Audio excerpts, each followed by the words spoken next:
7 जून 2022 की शाम करीब 8 बजे जब रामलीला मैदान में घूम रहे कुछ लोगों ने झाड़ियों के बीच 2 सफ़ेद प्लास्टिक के चावल के बैग देखे।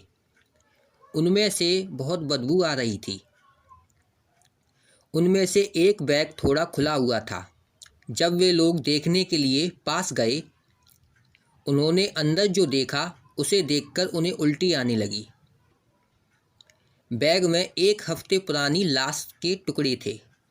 नमस्कार, मैं अंकित स्वागत करता हूं आपका अलर्ट इंडिया के इस एक और नए एपिसोड में। अगर आपको वीडियो पसंद आए तो प्लीज़ लाइक, शेयर, सब्सक्राइब करना ना भूलें। इलाके में डेड बॉडी की खबर फैलते ही भीड़ बढ़ती गई और मौके पर पुलिस पहुंची। उस गर्मियों की शाम जब पुलिस ने बॉडी पार्ट्स इकट्ठे किए, तब उनके पास कोई सुराग नहीं था। उन्हें नहीं पता था कि बॉडी पार्ट्स एक व्यक्ति के थे या उससे ज़्यादा के। पुलिस ने एरिया की अच्छे से छानबीन की तो उन्हें एक और ऐसा ही सफ़ेद बैग मिला जिसके अंदर एक बॉडी का सिर था। फॉरेंसिक टीम को बुलाया गया और शरीर के अंगों को जांच के लिए भेजा गया। 1 हफ्ते बाद जब रिपोर्ट आई तो उसने पुलिस को भी चौंका दिया। शरीर के अंग 40 साल के व्यक्ति के थे और वो भी 1 हफ्ते पुराने। साथ ही पता चला कि शरीर के अंगों को फेंकने से पहले फ्रिज में रखा गया था। हालांकि पुलिस को एक अंदेशा था, अपराधी संभवतः आसपास के ही हो सकते हैं। उन्हें पता था कि झाड़ियों के पास का क्षेत्र कचरे से भरा पड़ा था। प्लास्टिक के रैपर, घरेलू कचरा, मलबा, जिससे उन्हें अपराध के सबूत छिपाने के लिए एक अच्छी जगह मिल गई।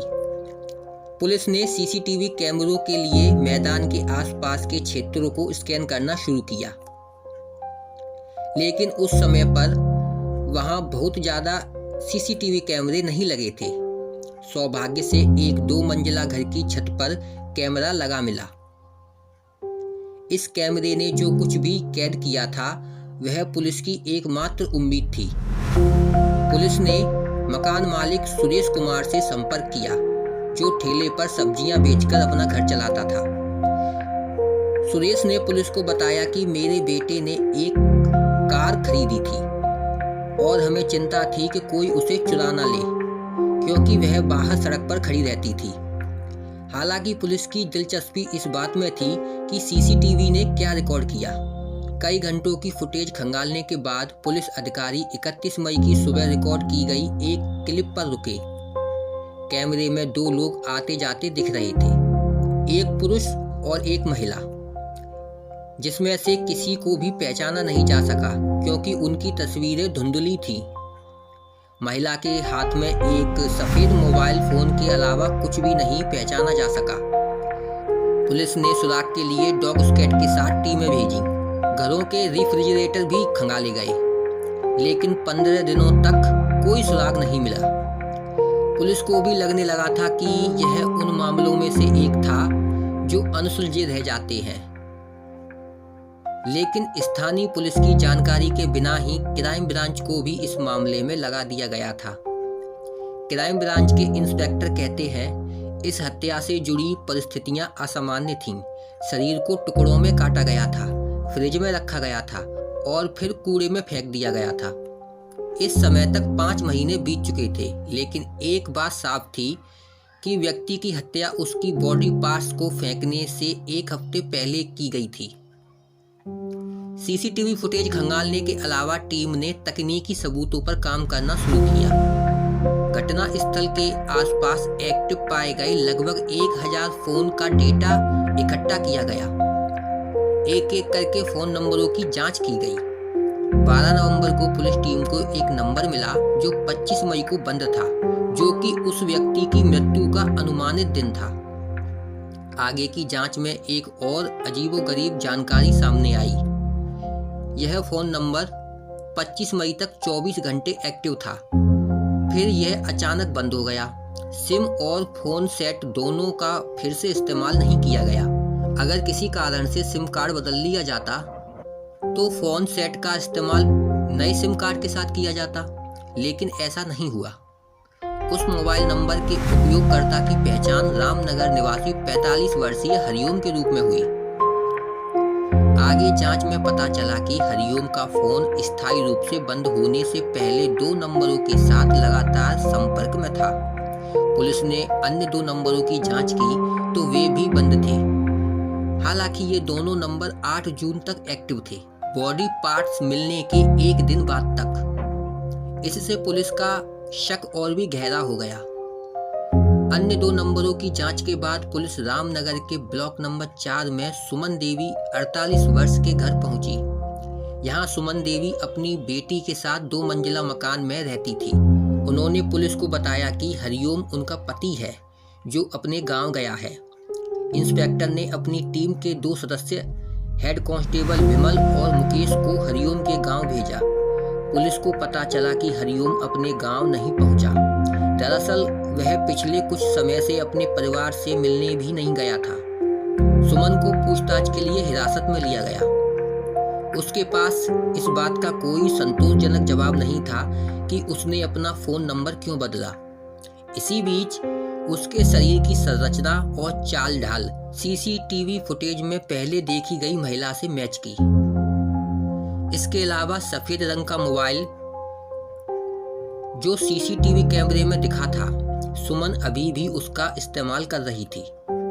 सुमन ने पुलिस को गुमराह करने की कोशिश की, लेकिन जब सख्ती से पूछताछ की गई तो वह टूट गई और उसने बताया कि उसने और उसके बेटे रवि ने हरिओम की हत्या की है। जो लाश मिली थी वह हरिओम की ही थी। रवि सुमन के दूसरे पति का बेटा था और वह दूसरा नंबर रवि का ही था जो हरिओम के लापता होने से पहले उसके साथ लगातार संपर्क में था।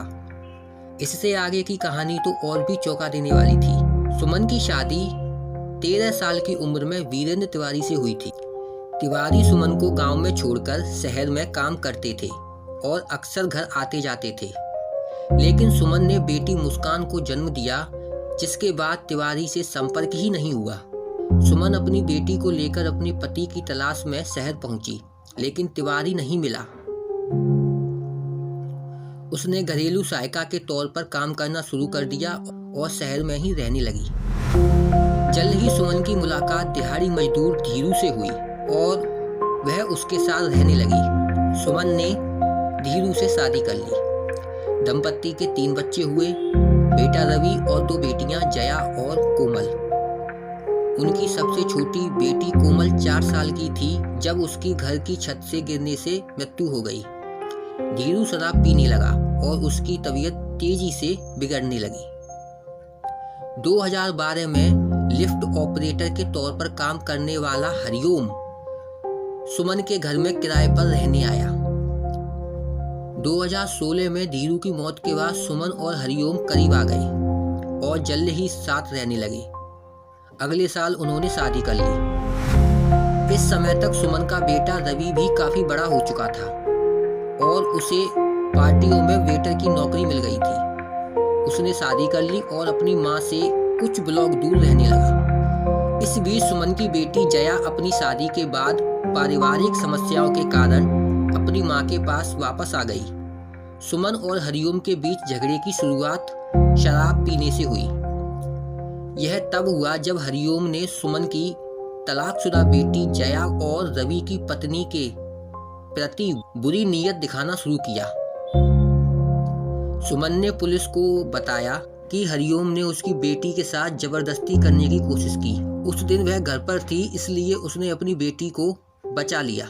हरिओम ने रवि की पत्नी के साथ भी ऐसा ही करने की कोशिश की। उसे एक और बात परेशान कर रही थी कि हरिओम पहले से ही शादीशुदा था। यह बात हरिओम ने सुमन से छिपाई थी। सुमन ने पुलिस को बताया कि हरिओम की पत्नी और 8 बच्चे थे। उसने सुमन से शादी करने से पहले उसे इस बारे में कुछ नहीं बताया था। सुमन और उसके बेटे रवि ने पुलिस को बताया कि इस कारण उन्होंने हरिओम की हत्या करने का फैसला किया। पुलिस का कहना था कि मां बेटे का कोई पूर्व आपराधिक रिकॉर्ड नहीं था, लेकिन जिस तरह से उन्होंने हत्या की योजना बनाई वह चौंकाने वाली थी। 25 मई को सुमन ने अपनी बेटी को रात के लिए रवि के घर पर भेजा था। रवि ने स्थानीय दुकान से एक बड़ा चाकू खरीदा। उसने अपने घर के पास एक चावल की दुकान से 6 खाली प्लास्टिक की बोरियां भी खरीदी। इसके अलावा उसने इलाके की एक मेडिकल दुकान से नींद की गोलियां भी खरीदी। जब हरिओम घर पर आया तो सुमन और रवि ने उसे नशीली दवा मिलाकर एक ड्रिंक पिलाई। जब हरिओम बेहोश हो गया तो रवि ने उसकी गर्दन, छाती और पेट पर चाकू से वार किया। इसके बाद उसने हरिओम के अंगों को काटना शुरू किया। सुमन ने पुलिस को बताया, रवि ने शव को 10 टुकड़ों में काटा, उसका गला भी काटा और उसका सिर भी। इसमें करीब 5 घंटे लगे। पुलिस ने बताया उन्होंने बॉडी पार्ट्स को 6 प्लास्टिक चावल की बोरियों में डालकर फ्रिज में रखा। सुमन ने पुलिस को बताया कि उन्होंने हरिओम के मोबाइल फोन से सिम निकाला और उसे 2 टुकड़ों में तोड़कर फेंक दिया।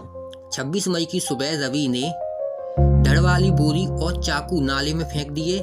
इसके बाद उसने बाकी 5 बोरियों को फेंकने के लिए रामलीला मैदान के कई चक्कर लगाए। इस बार सुमन भी उसके साथ थी। उन्हें पूरा भरोसा था कि इस मैदान के आसपास कूड़े के ढेर होने की वजह से कोई इस पर ध्यान नहीं देगा। पुलिस द्वारा काफी खोजबीन के बावजूद धड़ और चाकू वाली बोरी नहीं मिली। जब उन्हें पता चला कि उन्होंने जो बॉडी पार्ट्स फेंके थे उन्हें पुलिस ने बरामद कर लिया है, तो सुमन और रवि घबरा गए और उन्होंने अपना फ़ोन नंबर बदलने का फैसला किया। यही कारण है कि 7 जून को बॉडी पार्ट्स बरामद होने के तुरंत बाद उनके फ़ोन बंद हो गए। ये ब्लाइंड मर्डर केस इसलिए सुलझ पाया क्योंकि हत्यारों को लगा कि वे अपने फ़ोन बंद करके पुलिस से बच निकलेंगे और यही बंद डिवाइस थे जिसकी मदद से पुलिस इस केस को सुलझा पाई। सुमन और उसका बेटा जेल में है। सुमन की बेटी अब अपनी भाभी रवि की पत्नी के साथ रहती है। उसने वह घर छोड़ दिया जहां अपराध हुआ था।